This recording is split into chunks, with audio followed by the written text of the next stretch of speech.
Okay, we're gonna be doing an attention repair on this wind damage shingle. You can see here, right here, then wind damage. The address of this property is 3505 Merganser Lane, Alpharetta, Georgia 30022. For the homeowner Yin Young, with claim number 1189, the letter M, 65, 9, and the letter K. Okay, before I start, I'm gonna go ahead and mark up the area what I'm gonna be working on. So I need to see.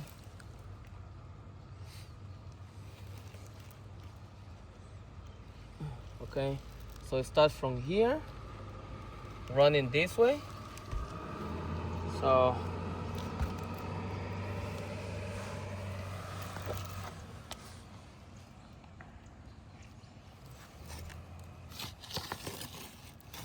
okay, here, and we have to push it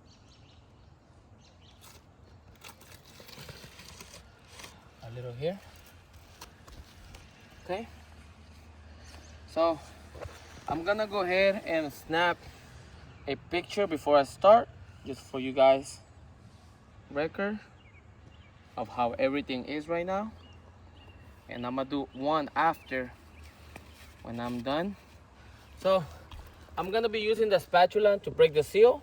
I believe is better, and is not that thick, so I won't damage the shingle. A lot of people like to use it with the snake, but if you compare them, this is too thick, so when I'm breaking the seal, I can damage the shingle. So I'm gonna go ahead and start breaking the seal.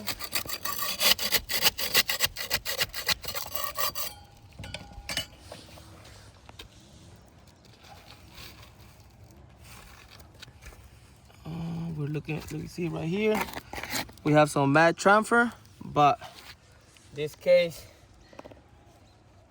doesn't really matter because this is the shingle that we're replacing, but this is the shingle that I'm worried about.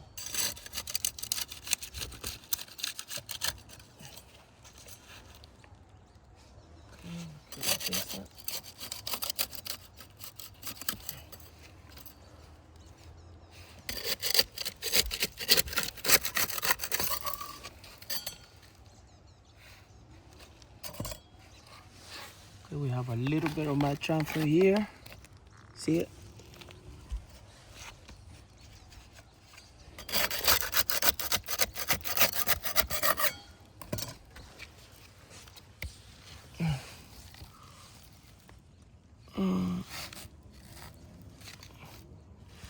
We're fine there.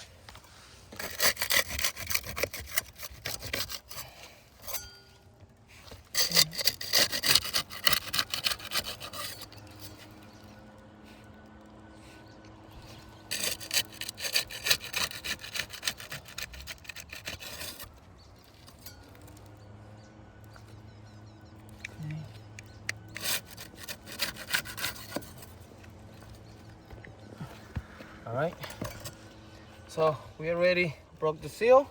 Now we're gonna be using the snake to remove the nails. I'm gonna keep it below 45 degrees, just enough for me to remove the nail. So just gonna put my hand through there. See, I'm not lifting it that much. And moving the nails.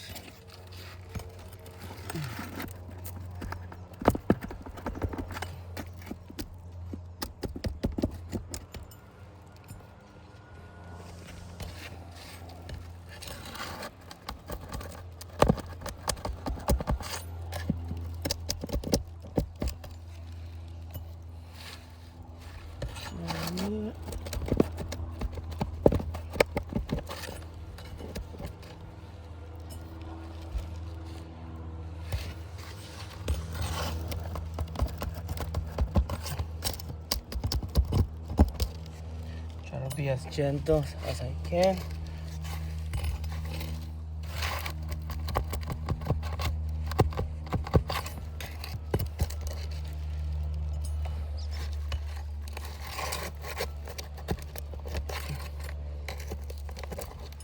Okay. Try to keep it below 45 degrees so it's hard for me to see where the nails are.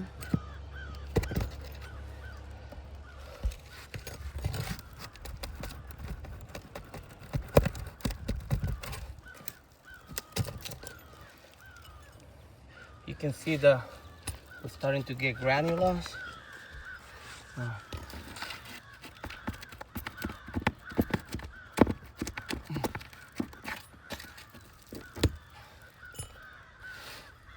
Okay. One more here.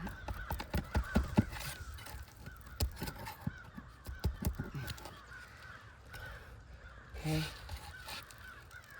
Okay, that's it. Let's see.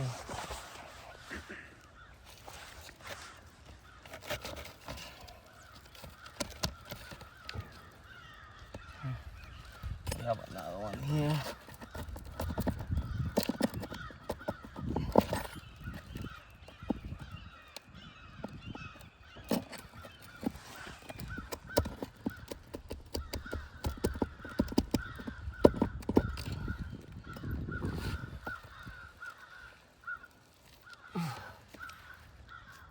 See if there's another nail. Look, this one's kind of high nail. I'm not gonna lift it that much, but look, there's a high nail all the way here that I don't think. Okay, I was able to reach it, but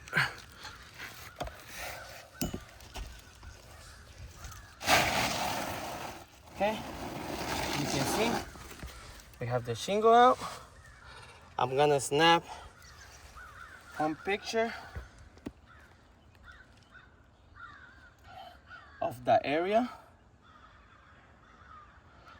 Okay, now I'm gonna go ahead and slide the shingle back.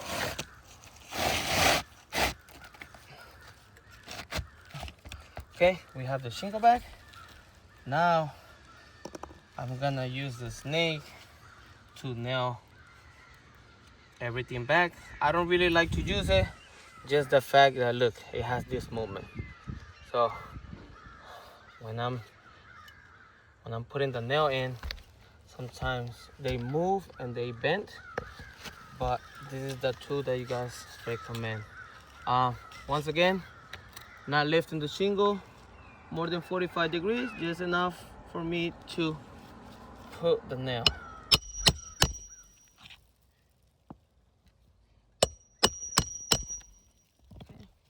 You can hear how we're starting to get a lot of granulars.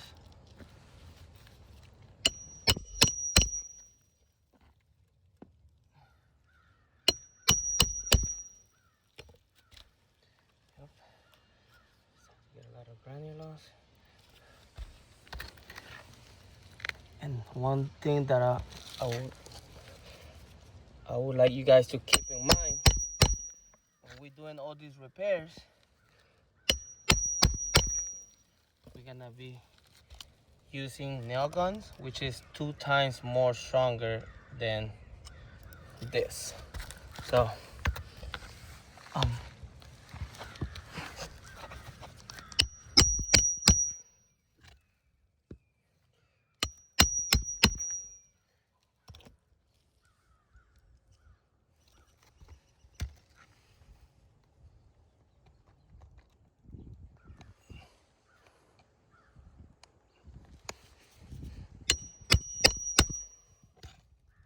see, that's what I was talking about. See how the nail is bent? So I'm gonna use another nail.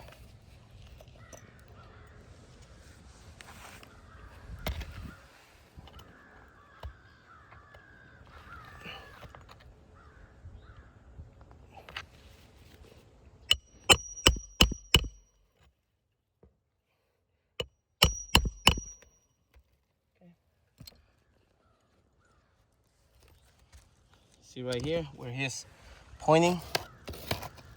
That's an impact due to the tool because I'm gonna show you in this next one. See, when I'm putting the nail in, you see how the tool is touching the shingle, and then if I go down, look at my hand, and then when I'm hitting it, I can get my fingers they're gonna be on the way, so I have to put it in an angle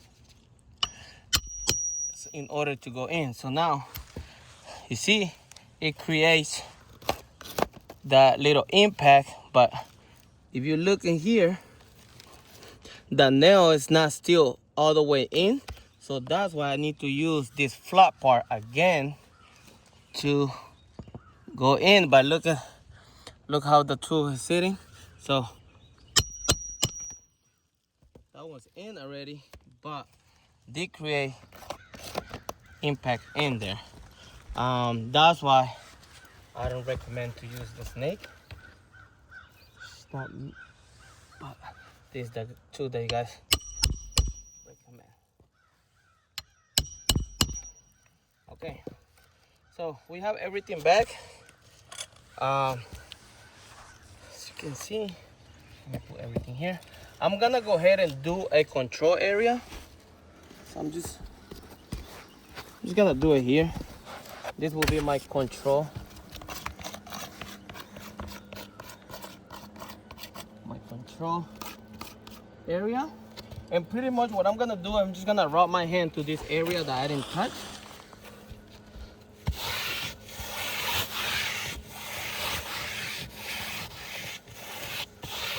You see? Nothing. Now I'm gonna do the same thing here where I just did the ATR, and I'm just gonna do the same thing.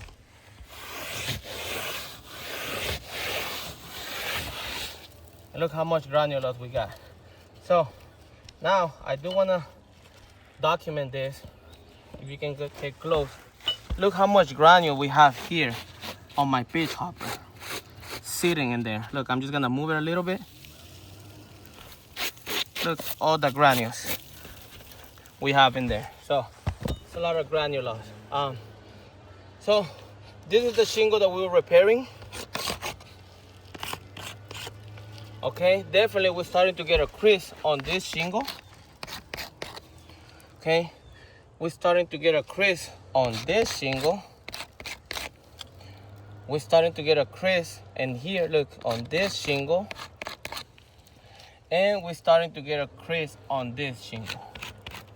So me trying to replace one, I end up compromising 1, 2, 3, 4 more tabs. Not to mention, we have a ridge, this hip right here, that if we keep going, it's gonna be compromised.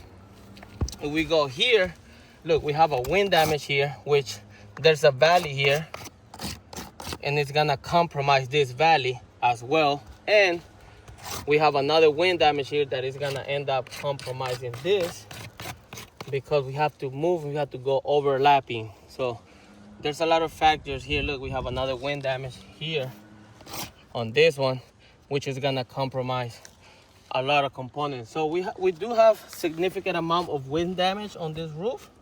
So based on my experience, I don't think this roof can be repairable. Just the fact that we have too many factors that is gonna we're gonna run to problems. Like I said, this is the shingle that we're repairing. We end up damaging 1, 2, 3, 4 more tabs. You saw in the video, I was using the proper tools. I was being gentle, and I was not lifting the shingle more than 45 degrees. So we're gonna send all these documents to you guys. Thank you.